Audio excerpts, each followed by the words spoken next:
அனைவருக்கும் வணக்கம். நம்ம அரடா கணிதம் சேனல்ல போட்டித் தேர்வுகள் சார்ந்த கணக்குகள பத்தி பார்த்துட்டு இருக்கோம். அந்த வரிசையில மிக முக்கியமான கணக்கு குரூப் எக்ஸாம்ல இனி வரும் குரூப் எக்ஸாம்ல கேட்கப்பட வாய்ப்பு இருக்கலாம். ஒரு கடைக்காரர் 8 பென்சில்களை ரூ. 7க்கு வாங்கி 7 பென்சில்களை ரூ. 8க்கு விற்பனை செய்தால், பாருங்க எகனைக்கு மோனையா இருக்கும் இந்த வார்த்தை. 8 பென்சிலை ரூ. 7க்கு வாங்கி 7 பென்சில்களை ரூ. 8க்கு விற்பனை செய்தால் அவர் அடையும் லாப சதவீதம் என்னன்னு கேட்டிருக்காங்க. ரைட்டா?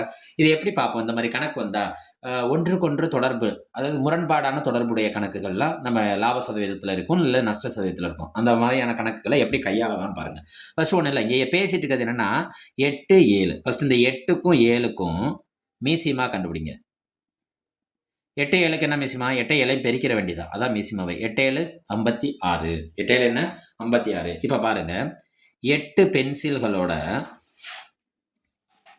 அடக்க விலை எவ்வளோ? ரூ. 7. 8 பென்சிலை எவ்வளோக்கு வாங்கியிருக்காரு? ரூ. 7க்கு வாங்கியிருக்காரு.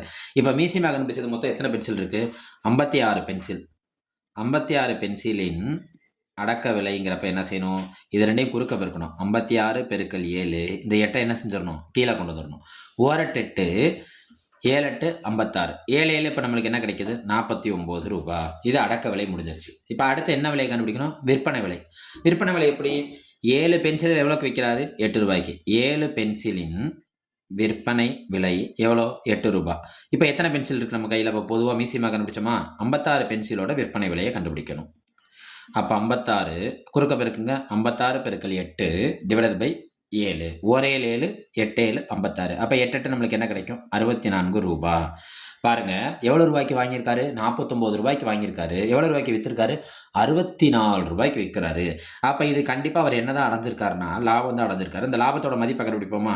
64 மைனஸ் 49. 64 49 போச்சுன்னா பாக்கி எவ்வளோன்னு பார்க்கணும். 64 49 போச்சுன்னா பாக்கி எவ்வளோ? 15 ரூபா. இப்போ லாபம் அவங்க கேட்கல. கணக்கில் போய் பாருங்க, லாப சதவீதம். ஆனால் கொடுத்துருக்க ஆப்ஷனில் பார்த்தீங்கன்னா எல்லாமே கலப்பு பின்னத்தில் இருக்குது. எல்லாமே என்ன பின்னத்தில் இருக்குது? கலப்பு பின்னத்தில் இருக்குது. நம்ம அப்போ அக்யூரேட் ஆன்சர் கண்டுபிடிக்கணுங்கிற அவசியமே இல்லை. அதை நெருங்கினாலே போதும். ரைட்டா? அப்போ லாப சதவீதம் எப்படி கண்டுபிடிக்கலாம்? லாப சதவீதம். லாப சதவீதத்துக்கு என்ன ஃபார்முலா? லாபம் அவங்க வாங்கின அந்த அடக்க விலை பெருக்கல் 100. நம்ம சின்ன பிள்ளையில 8ஆம் வகுப்புல படிச்சிருப்போம். எவ்வளோ ரூபா லாபம் கிடைச்சிருக்கு? 15 ரூபாய் லாபம் கிடைச்சிருக்கு.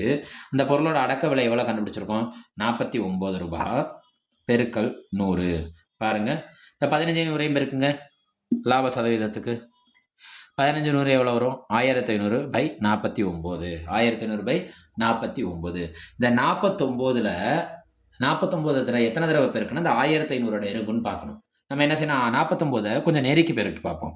அப்போ ஃபஸ்ட்டு நான் 49 3ஆல் பெருக்கிக்கிறேன். இங்கே இருக்க 1500 மறந்துட்டு இங்கே இருக்க 150 எடுத்துக்கிறேன்.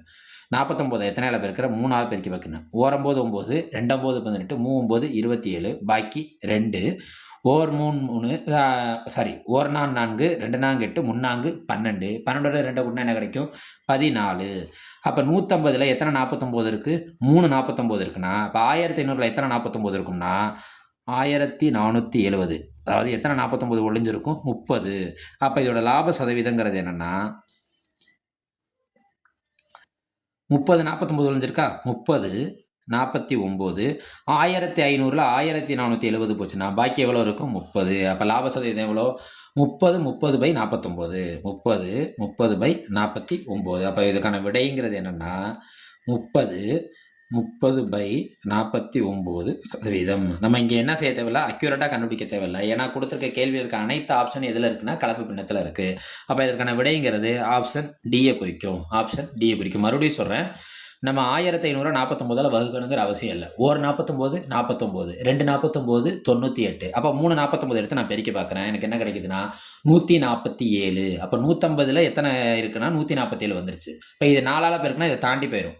அப்போ நான் என்ன செய்யறேன்னா இதோட நிப்பாட்டிக்கிறேன். 3 தடவை பெருக்கினதை 30 தடவை மாற்றிக்கிறேன். ஏன்னா நம்மள்ட்ட 1500 இருக்கானா? அப்போ 1500ல் எத்தனை தடவை வந்துருச்சுன்னா 1470 வந்துருச்சு. இப்போ பாக்கி எவ்வளோ இருக்கும்? 1500ல் 1470 போச்சுன்னா பாக்கி எவ்வளோ இருக்கும்? 30 இருக்கும். அப்போ அந்த பாக்கியை மேலே போட்டுக்கிறோம், கலப்பு பின்ன வடிவத்தில் கொண்டு வந்துடுறோம். அரடா கணிதம் சேனலை லைக் பண்ணுங்க, சப்ஸ்கிரைப் செய்யுங்க, சப்போர்ட் பண்ணுங்க, ஷேர் பண்ணுங்க. நன்றி.